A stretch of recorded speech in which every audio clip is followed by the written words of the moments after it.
वर्षिणी भगवती अष्टादशाध्यायिनी अम्ब त्वां भगवद्गीते भवोऽस्तुते व्यासकारविन्दाय त्वया प्रज्वालितो ज्ञानमयः स्तोत्रवेत्रैकपाणये ज्ञानमुद्राय कृष्णाय गीतामृतदुहे नमः। सर्वोपनिषदो गावो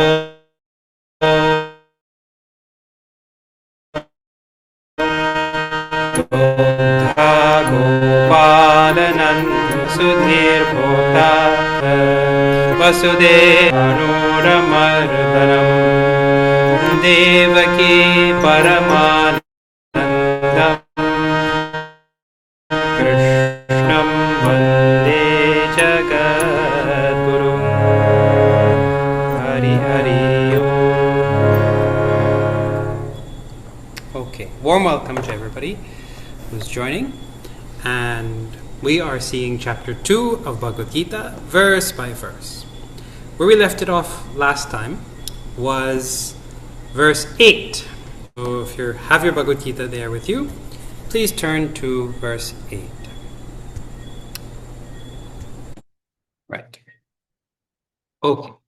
What is happening here is Arjuna is now beginning to surrender to Bhagavan.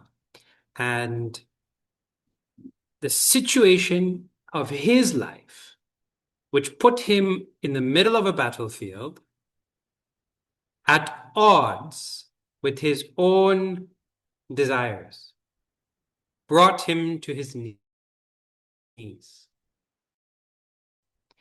And the world at that moment, watershed moment in history, is depending on him now. But he has chosen Bhagavan Shri Krishna as his charioteer. Having spoken for a whole chapter almost, actually more than a chapter when you add it, because he speaks into this chapter now, he's still speaking. Arjuna finally becomes exhausted. And where we left it last time, and we'll pick up from there. What is he saying? How did he surrender? And what we must learn from these verses. Verse 7, actually, I believe, not verse 8, isn't it? Verse 7. Karpanyadoshopahatah svabhavah pritchami tvam dharma samurta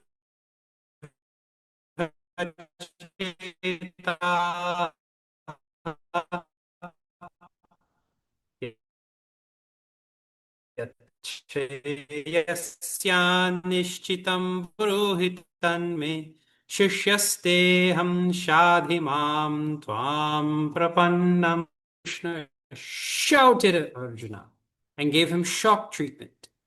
And it seems like that, yes, Alpan? You keep breaking up, like I mean, we're not hearing or at least I'm not hearing every word you're saying. Okay, Yeah. this happens sometimes with the internet. The alternative is to switch over to Facebook, right? If it's becoming a problem, we're streaming to live. So those who are on Zoom can switch over to Chinmay Mission Guyana Facebook page to pick up.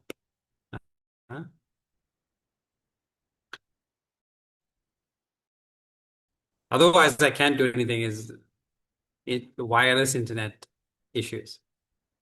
All right. Is identifying his own problem after having been given a shock by Bhagavan Shri Krishna, where Bhagavan Shri Krishna said, that Arjuna was exhibiting Shudram Hridaya Daurbalya, a low weakness of heart, a mean weakness of heart. And what he wanted to do, which was run away from a battlefield, because his people were going to die. People don't prefer this, they don't think like this, act like this, Arjuna. And not tvai upapadyate. This is not natural to you. This is not fitting for you. This is not the Arjuna I know. And at that time, we gave analysis to all that. This is also a wonderful way that parents can remember to speak to their children, as opposed to chiding them and calling them bad names. This is not the son I know. There's greatness there. Stand up for my people. This is not what, removing asuras. Even though he himself called them Athatayans, criminals beyond measure, terrorists who will bring down society. This is who his people are on the other side. But now finally he admits, and he puts it in his own words, which is wonderful. Well, what are his own words for analyzing his own mind? And as Arjuna analyzed his own mind, we learn what the defect is in our mind. Because although Arjuna lived in a yuga before, he had a human mind, and we have a human mind. So if he can put to words what it is that his struggle, we can get insight into ours. And what is that he says?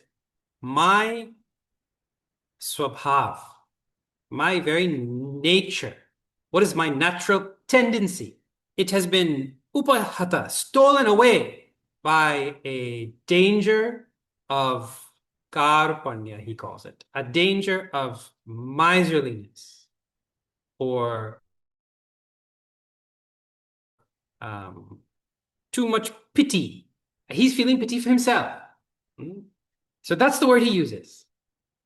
I have lost my warrior swabhav, to stand up and fight for those who cannot fight for themselves in society. I have lost that because I have become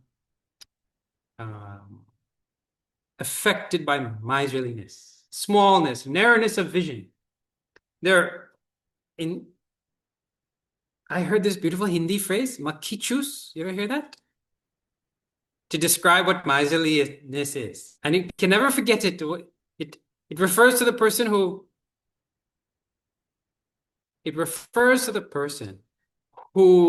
has like a cup of milk there on the table. And in that milk falls a fly.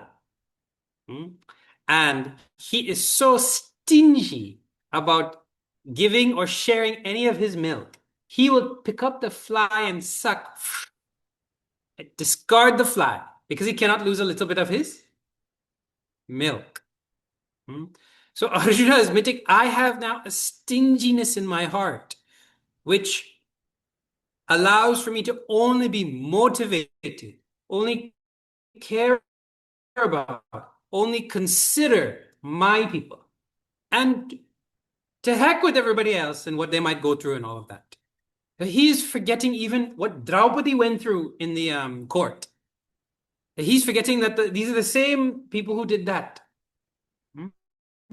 He's forgetting everything, only being concerned with what will I experience in the future. Now, this is our scenario 100%. It is the reason why there is corruption in the world. It is the reason why we give up on all our New Year's celebration resolutions. It is the reason why family members fight. It is the reason why I have to feel at least I get the last word in an argument.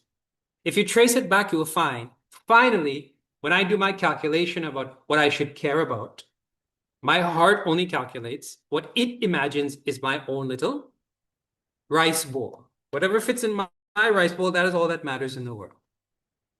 This is what has caused Now they have it called interest groups who will go and make a payment so the policy can be adjusted just for them. It is this. This is the same thing. So Arjuna says, I am put in this position by you, Bhagavan, right here in the middle of the battlefield, looking at what I might lose. And it has sparked a big conflagration of miserliness in me. It means my heart has been consumed by this smallness of vision. I'm not the man I used to be. I'm a little rabbit now, frightened of losing my own things. And dharma sammudha chetaha. He admits, my chetas, my mind is confused, deluded. It cannot see right side up anymore about what is dharma. Means what is the proper thing to do in this situation? What is the appropriate thing to do in this situation? What is going to lead or contribute to the maximum happiness for the maximum number of people? I cannot see that. My heart cannot even conceptualize that. Those are just words for me. All my heart sees is my Bhishma, my Guru Dronacharya. They will not be here anymore. How will I live after that? Or how will I have an identity after that? So, Prichami Tvam, I ask you, O Bhagavan, what he's going to ask now? Yat Shreyaha, what is good? What is Shreyas? That is a big word in our scriptures. Shreyas. What is really the absolute good thing to be done here? Tell me. Definitely, Nishchitam Bruhitan. May you please tell me it clearly, exactly, definitely. What Syan? What will that be? Shishyasteham. I am your disciple. Shadima, you please teach me. Prapan, I have surrendered. Now, the second half of this line is all the words are very big words in scriptures. Shreya, Shishya, Prapanna, Shadi. All these things are tremendous, and a lot of time is spent on each one in different scriptures. So we'll reflect on it a little bit. As we did last time, other things we'll tell. The main lesson to take away, I feel, is that, and saints and sages emphasize this, what Arjuna did here on the battlefield, when he faced a problem that was beyond him, is he admitted it. It was beyond him. He recognized. When you look at this war, Bhagavan, and how you shouted at me and gave me that shock treatment before, I can tell you look and see one whole different situation. And when I look, I see a different situation altogether. Your vision is one, and my vision is something else altogether. And in that difference, you are telling me I should fight from your vision. And from my vision, I don't know if I should even live anymore, let alone get up and fight. So at this great problem in front of me, I am now powerless to look at the world the way you do. And he diagnoses why. So that's a great thing. Then, having recognized we have a problem and we are powerless to solve it, means his intellect. Arjuna is a self-reliant man, human being. He has accomplished so much in life. And he also admits this intellect of mine, which has helped me win so many wars, become the apple of the eye of my guru, and save so many people and solve so many problems for my family. And conquer kingdoms. Dhananjaya means he has won so many kingdoms over and their wealth. This intellect, which has helped me in many, many battles, it cannot help me anymore. It doesn't know what is the right thing to do. He can admit that. Thus, he's surrendering that intellect to Bhagavan. So he's first of all recognized in that problem where he's powerless, he'll now surrender. He finds someone to surrender who knows. So Bhagavan is there with him. He put him as his charioteer at the beginning. He finds someone who knows. He surrenders there. And then he says, clearly, he asks. He just doesn't, okay, Bhagavan, I'm going to surrender, and you tell me what to do, and I will follow it blindly. No. Arjuna is of the type, he wants to understand. Lord Krishna already is telling him to fight. He's already indicating that this is the wrong thing to do. So Arjuna is interested in understanding. So I'm going to ask you a question. So surrendering, finding a teacher, and then it goes the other way. Recognizing I have a problem that's insurmountable. Finding the correct teacher, then surrendering. Arjuna asks a question. And finally, maybe you can say most significantly, besides surrendering, Arjuna says, tell me definitely, clearly. Meaning to say, Arjuna wants to act on the wisdom that Bhagavan's going to give. He wants to implement it. He wants a real solution. As opposed to, not too long ago, I was at a satsang with our Swami Prakashananda ji, and someone afterwards raised their hand and asked a question, almost a quiz, Swamiji. They asked some question about love or something. And then after hearing the answer, they went on to talk about how many people they've asked that question to, great, great saints and sages, and how they have a different take on it. And that, Swamiji's take was not so bad, and they want to go on talking. So there are many people like that. Or they go on YouTube and say, okay, this thing about surrender, let me go and take, what is this religion's take on it? What is that religion's take on it? What is this speaker's take on it? And they go on reading so many things. But when it comes to actually surrendering, no. So Arjuna is not of that type. Nishchitam bruhitan me means you please tell me clearly, yat what is the best thing in this situation? What is the absolute good? Because I'm going to do it. I don't be vague. Don't beat around the bush. Tell me clearly. And throughout the rest of the Bhagavad Gita, next 17 chapters, Arjuna is going to continue asking questions. And in the end, he will say, now I understand. My moha has been nashtaha. My moha has been removed. And I'm going to do as you say. So he's not just saying or indicating, he will act it out later on. So finally, what we have to take from Arjuna in all of this is that when we find ourselves in an insurmountable problem, or rather in any problem, the best thing to do is to surrender. Surrender means what? Simply, surrender means you give up. That's what surrender means. Now, there is a difference you could draw between a victim and somebody who's surrendering. Both face a situation where they're powerless to do anything. But a victim feels that I should have had control over this situation. That was taken away from me. So I was victimized. But one who surrenders has in his mind, yes, I am powerless in this situation, but I don't feel like I should have had power over this situation also. There's a difference. So this is all there in Arjuna's mind. And when we get the fruits of our action in life, we are powerless to receive them. Like the person who gets their hand caught while it's in the cookie jar. Or, when the lights get switched on and the mother with her hands on her hips sees the boy with the hand in the cookie jar.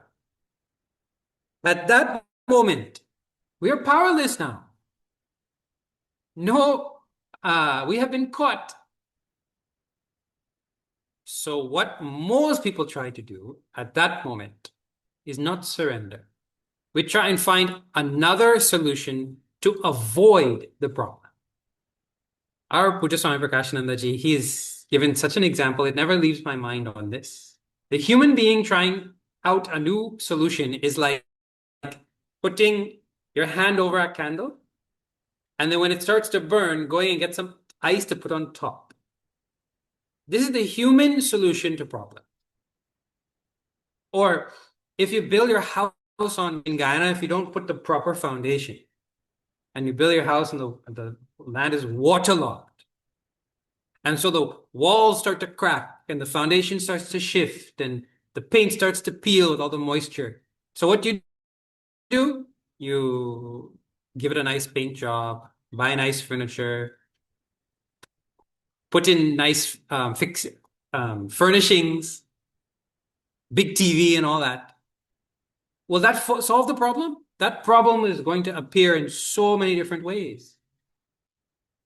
So if we have initiated an action, that action is going to go out into the universe, get transformed, and come right back to us. That is the law. So we sow, so we reap. So the basic proper response is to surrender. Okay, Bhagavan, I did this action. Now I'm getting the results. And with respect to receiving the result, I'm powerless. I will receive the result whenever it is supposed to come. But with respect to how now I respond to that, there I can make a change. I can't make a change to what I'm going to get in life. Life follows cause and effect. All things follow cause and effect. The Hindu stance is very clear on this. Just like how you can take any natural phenomenon, like the sun rising, and you can go and study it to figure out how that is happening and learn so many things. So too, you can take any phenomenon that comes in a person's life and go back and find some cause. For every effect, there's a cause. So we understand that very well. Once the cause has been initiated, the effect will come. So to that, I have no impact. Bhagavan doesn't interfere in the law of cause and effect, or what we call law of karma. Although we go and we pray to Bhagavan, Bhagavan, I did not study. Bhagavan, I did not eat healthy. Bhagavan, I did not work hard. But Bhagavan, I didn't study, I want to pass. Bhagavan, I did not eat healthy. Now the doctor says I have a lifestyle disease, some heart problem or sugar or something. I have this problem. Or I did not work hard with Bhagavan. I want to win the lottery. I want to get the promotion. Bhagavan doesn't interfere in the law. So you don't need Bhagavan for any of those things even. Correct or not? You just do the karma and you'll get the result. That part is out of our hands. Doing the karma is in our hands, and then you relax because once you have mailed a letter, it is gone. It'll make its way back. You don't have to worry anymore. So we're putting our name on all our karmas. They'll go and then they'll come back in the mail of the universe. We must surrender to it. So this is the most obvious and day-to-day momentary surrender that is required. If we do not like the results that are coming, the best thing to do is accept them and then seek a change in the way that we want to interpret and respond to those situations. That is the moment a person accepts alone, the evolution has begun, actually. The spiritual evolution has just been lit and is like, we're like a rocket, it's on its way. I accept. This is what it is. I surrender to it. I'm powerless to do anything about that. Certain things were powerful, but I'm not powerless to interpret the situation any way I want to interpret it. You can interpret it as a bad thing. You can interpret it with anger. You can interpret it with victimhood. You can interpret it with as a learning opportunity. You're free to interpret. The truth of the matter is that all that I might need to make my evolutionary leap in life is there in the situation that has come to me. That has been seen by the successes of all the different people in every other field. If a chaiwala can become the prime minister, your situation is enough to go wherever you need to go in life. So this evolution has to be there, beginning with surrender, like that. And in Arjuna's specific case, and in our case also, where we'll have to study Arjuna's problem again a little bit more, and then you will see how great this surrender is. But this is the main message, as opposed to what? The other way you can look at it is the blame. And many people like to blame Bhagavan. Hey Bhagavan, hey Prabhu, I fed up with you. How you can give me such tragedy and not give it to the neighbor who's clearly not as good as me? I'm not coming again to your mandir. I'm not coming to give you any parsad. I'm not coming to do anything. Prasad is actually what we get back. I'm not coming to give any offer any food to you. That doesn't work. We are just causing problem for ourselves. Bhagavan doesn't even interfere with his own karma.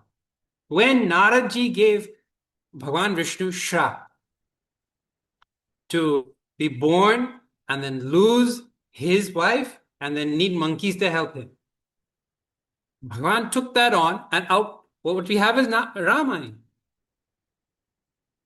He does not even though he does not even interfere in his own karma. What more he'll interfere with anybody else's karma? Bhagavan put the rule in place, and now everything has to just take its course.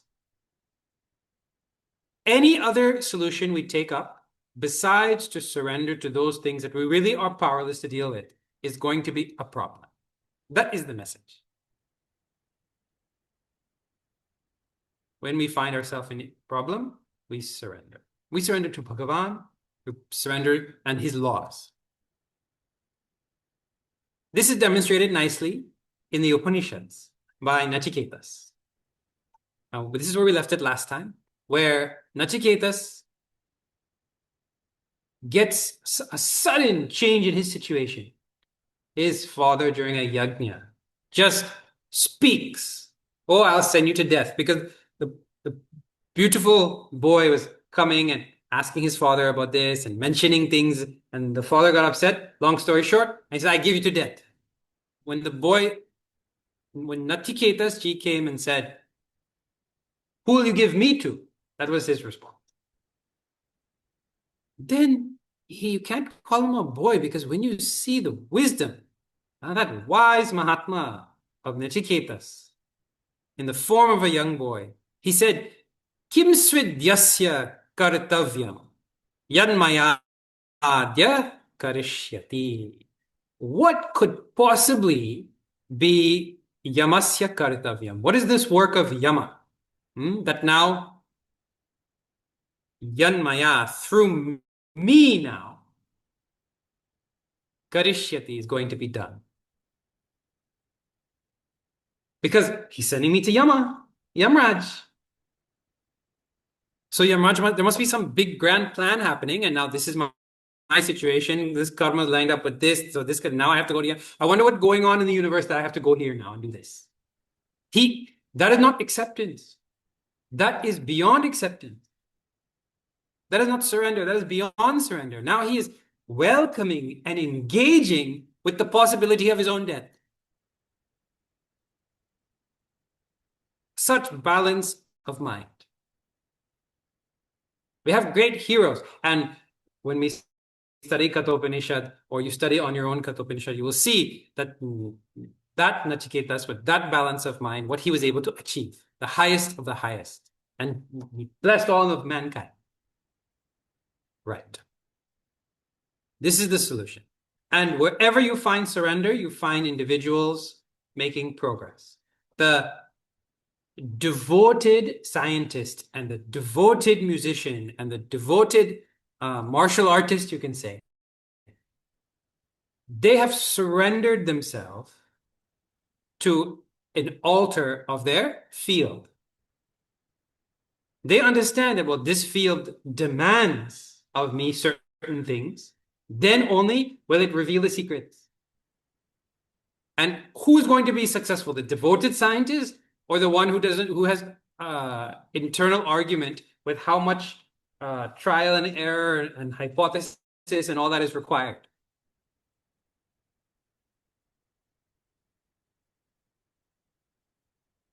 So this sort of surrendering to the bigger, over which we have no control, is something even the great, powerful, self-reliant Arjuna was able to do. And he's beloved by all of Hinduism because he was able to do this on the battlefield.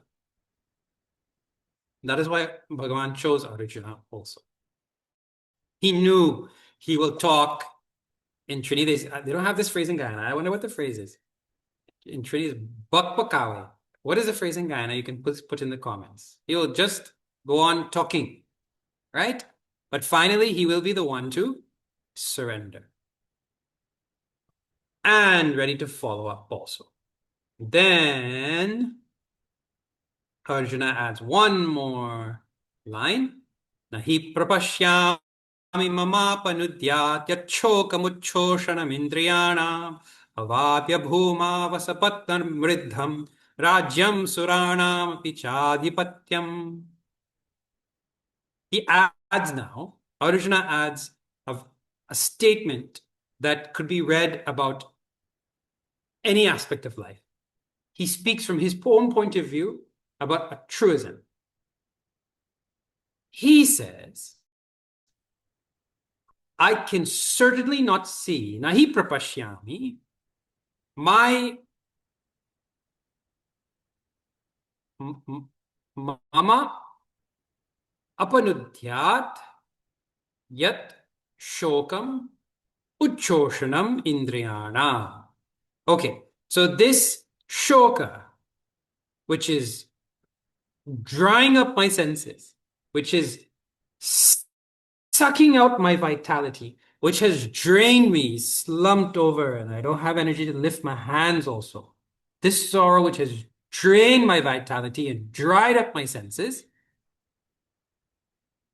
I don't see any way it would be removed. Even avapya, having gained on earth, bhumau, asapatnamriddham, rajyam suranapi chadipatya. Even if I have rajya and adipatya, lordship and kingdom over on this earth, which is unrivaled, there's no competition, unrivaled success in earth, or even in Swarga.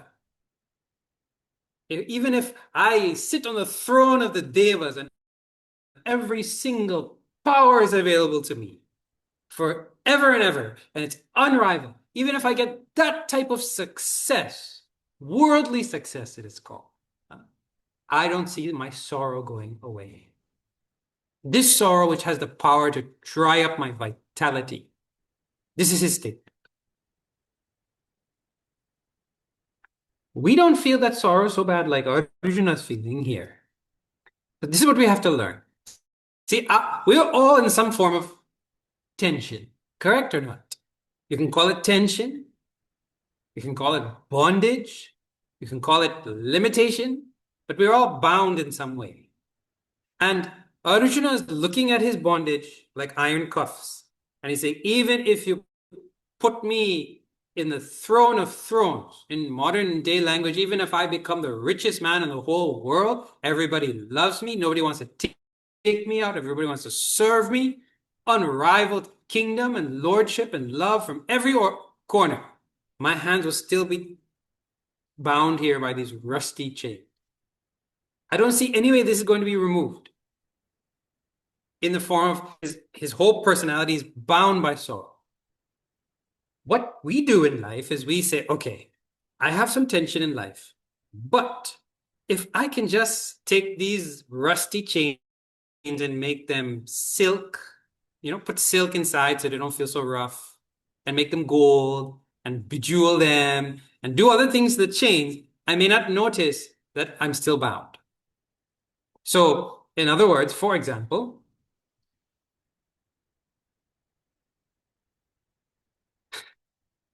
we're sitting there in the waiting room or in a long line at the passport office to get a new passport. And go at 4 a.m. and you don't know if they'll see you by 4 p.m. Boring like anything. They shuffle you along a few at a time. So you're bound there. You can't do anything about it. So then what we like? Well, they put a slot machine there for us to play slots. So you're bound. You cannot go. What you've come for, you may not get, and you cannot move from here, right? But we put some gold on the chain now. So at least while you're here, you can watch the cricket or play slot machine or scroll on your phone. Then actually we like that. It's become such a thing that, I let me go back tomorrow and line up for the next passport now. That sounds funny, but that is the exact situation human beings are in. The greatest enemy to freedom is a happy slave. A famous line I heard from Puja Guruji, who was quoting somebody. Hear that again? The greatest enemy to freedom is a happy slave. But Arjuna has looked past that, all versions of what you call comfortably uncomfortableness that we have all around us, comfortably unhappy, and he recognizes, nah, nah, nah, nah.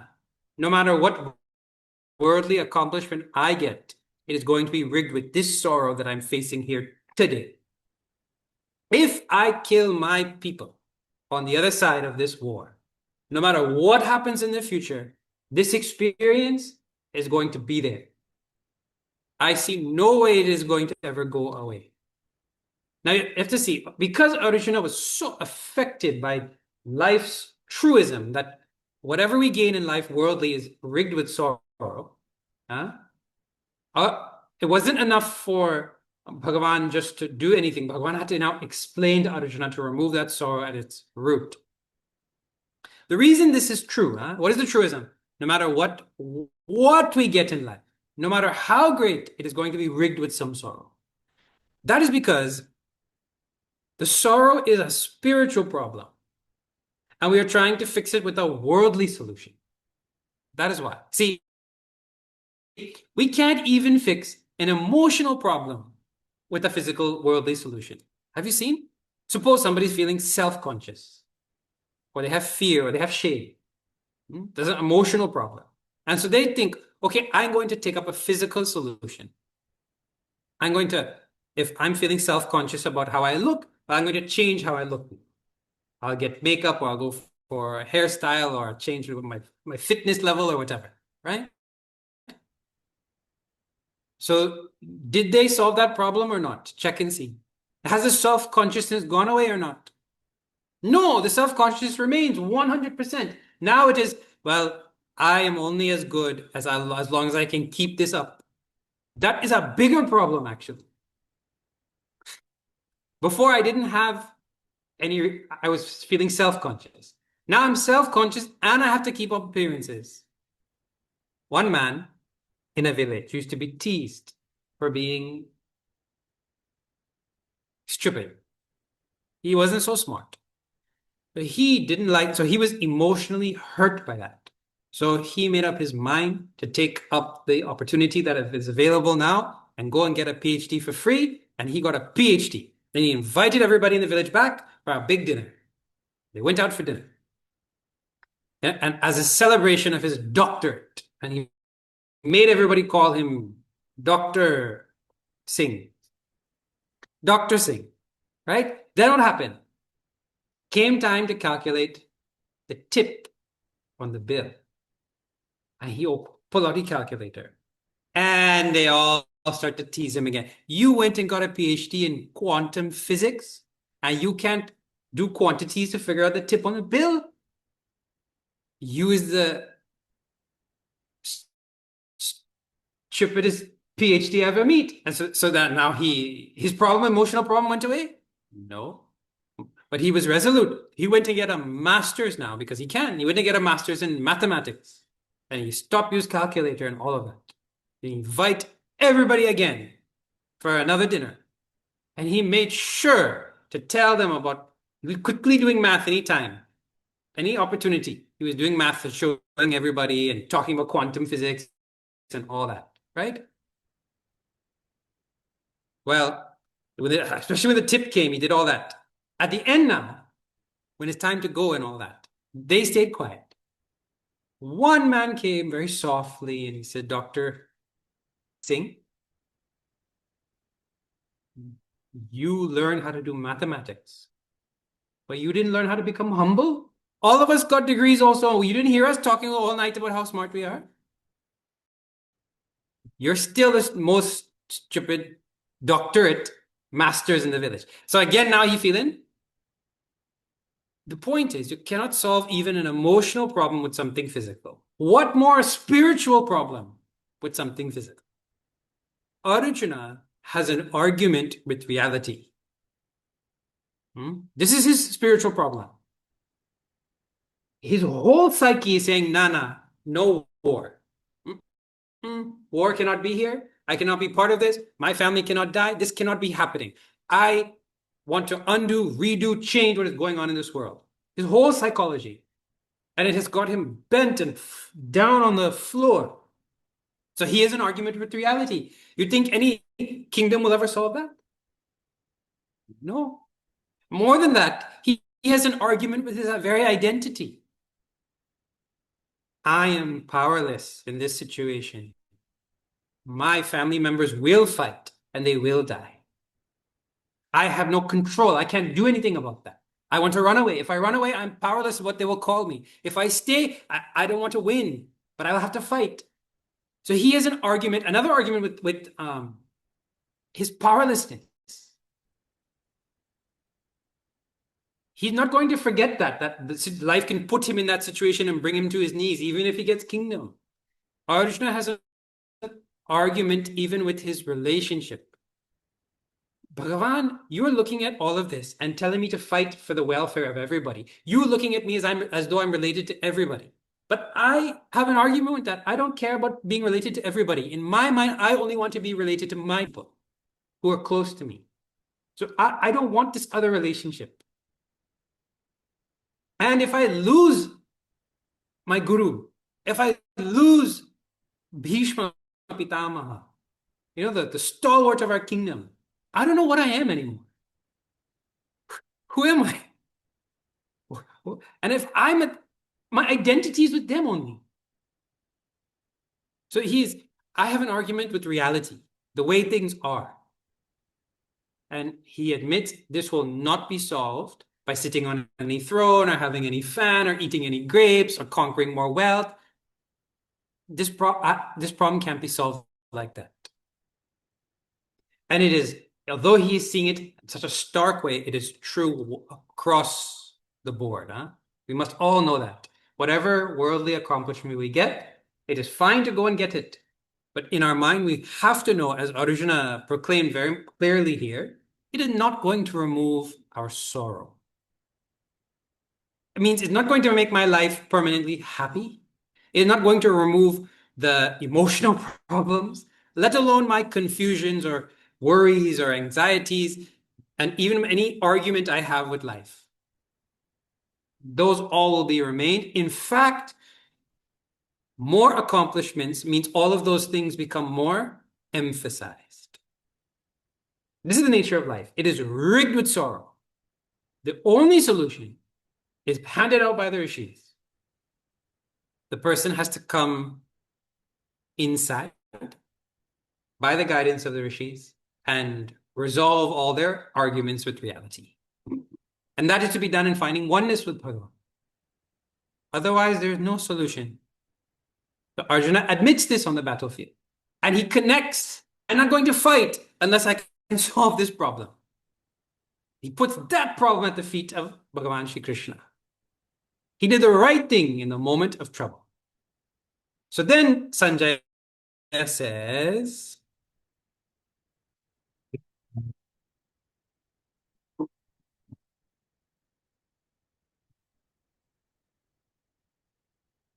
Sanjaya Uvacha Evam Muktva Hrishikesham Gurakesha Parantapa Nayotsya iti Govindam Uktva Tushni बभूवः अमुवाच Rishikesh प्रहसन्निव Bharat सेनयोरुभयोर्मध्ये विषीदन्तमिदं वचः श्रीकृष्ण शरणं मम श्रीकृष्ण शरणं मम.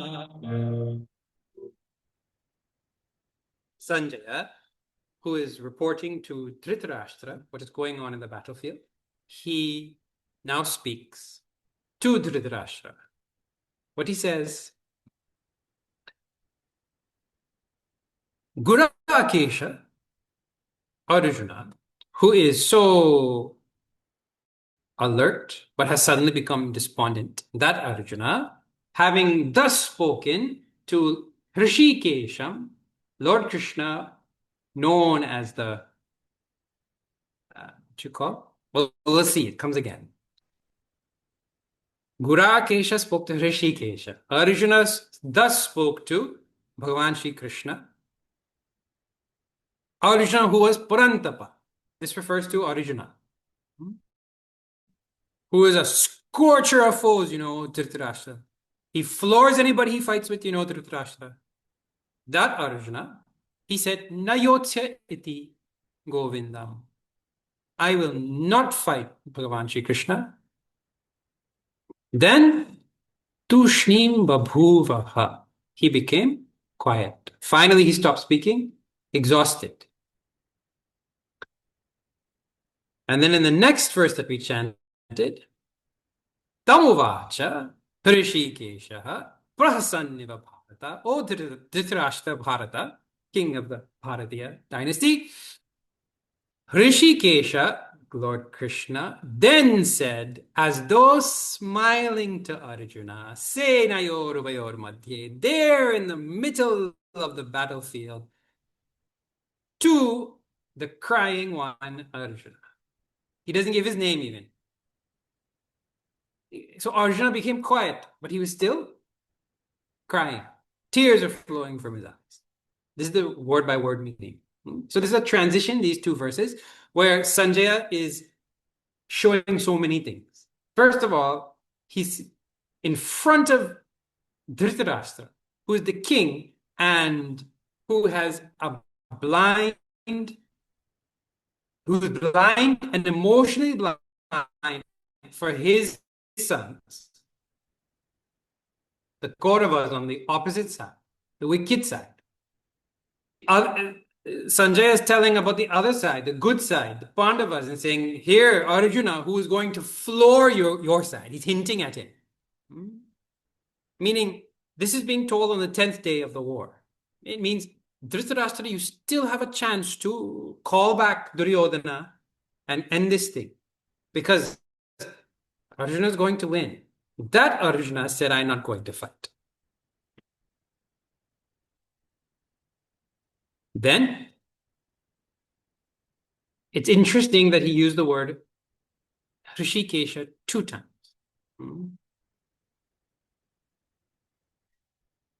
In both senses. Hrishikesha means Bhagavan is the Lord of the senses.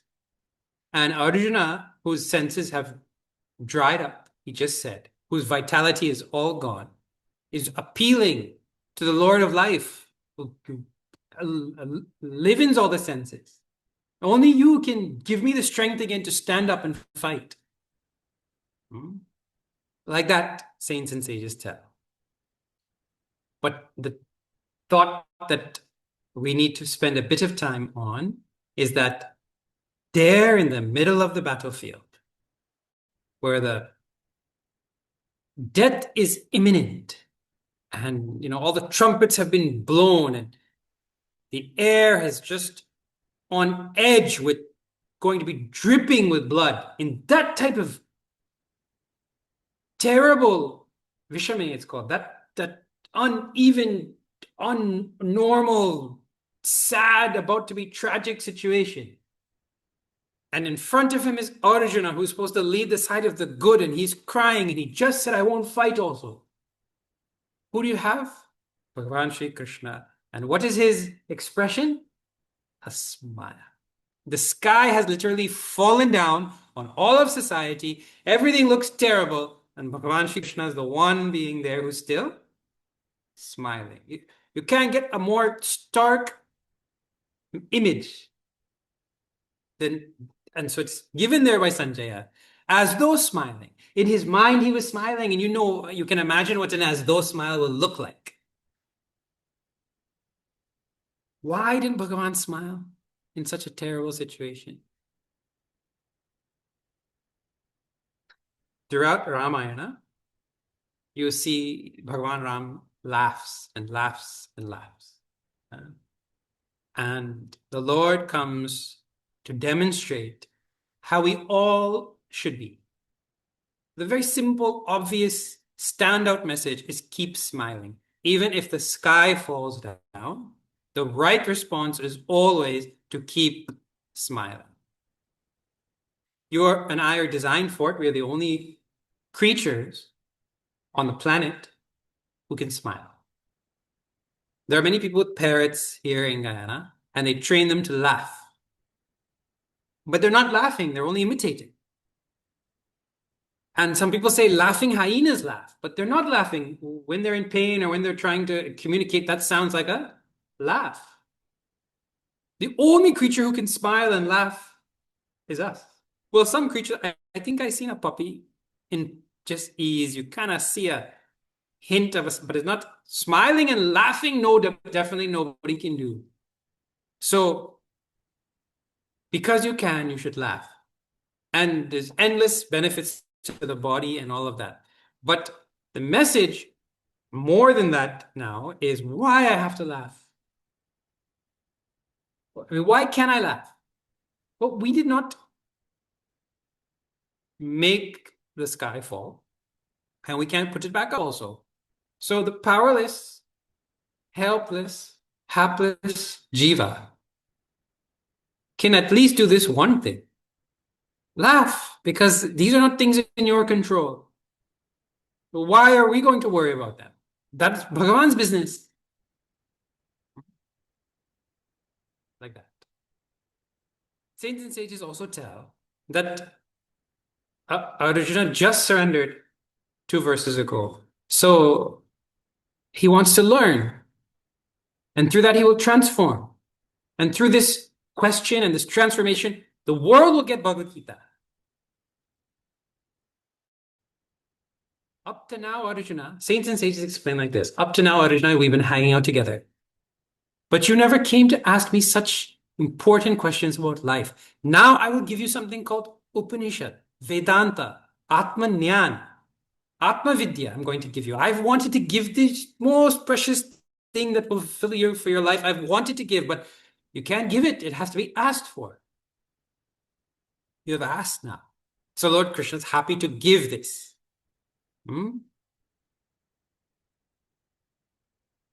It is a marked stage in our life when we seek out this knowledge.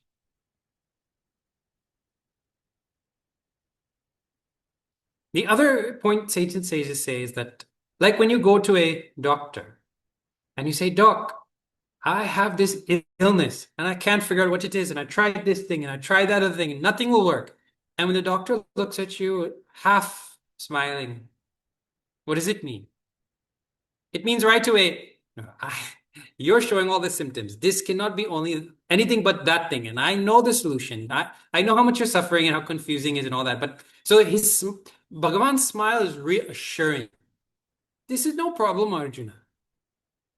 Like the man who went to the doctor and said, Doc, everything I touch hurts. My knee hurts, my head hurts, my nose hurts, my eye hurts, everything hurts. I don't know if you'll ever solve this problem. I've never seen anybody have this problem. The doctor smiled and he held the man's hand. He says, that's because your finger is broken. That's why everywhere you touch it hurts. And nothing wrong with you. You'll be fine just now.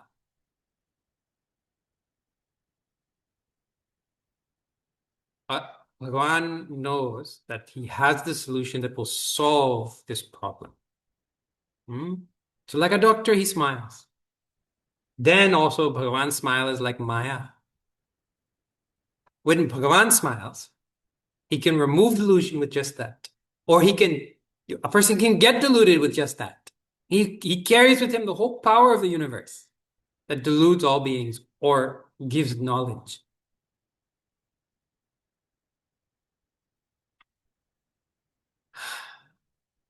So there's a lot to be said about Bhagavan's smile. But you take one message is that we should always keep smiling. If you're a leader or a teacher of Bhagavad Gita or a parent, this one message will be proper, true Hinduism. Keep smiling in all situations.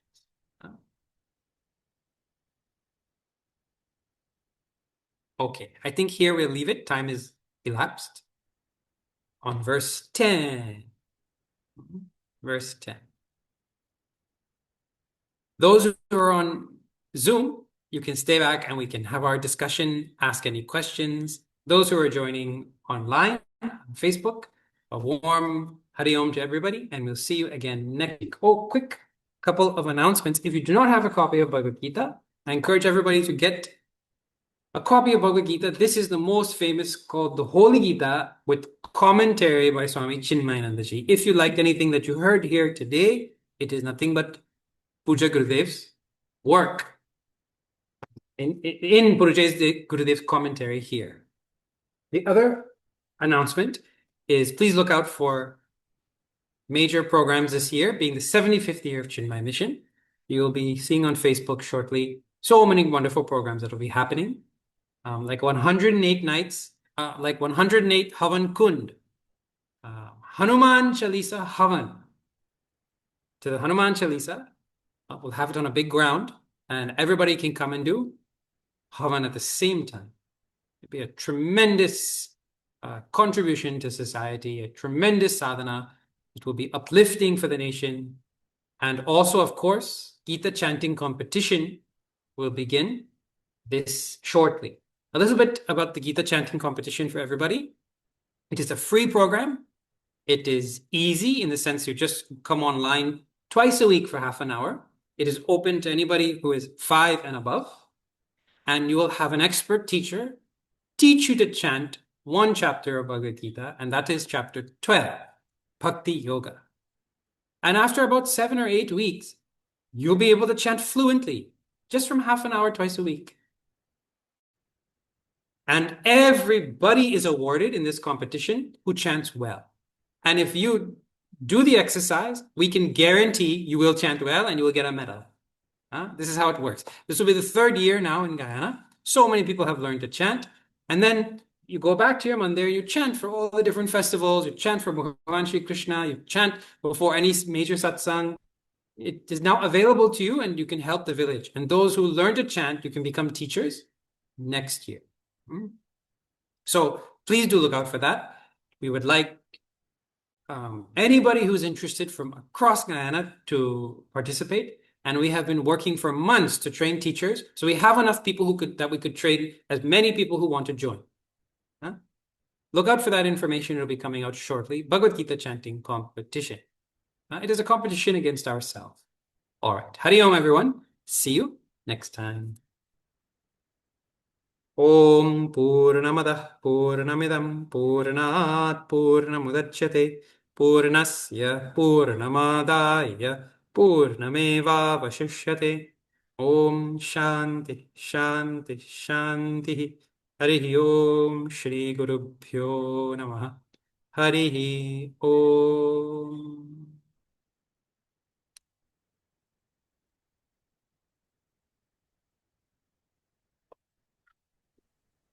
Can I ask a question?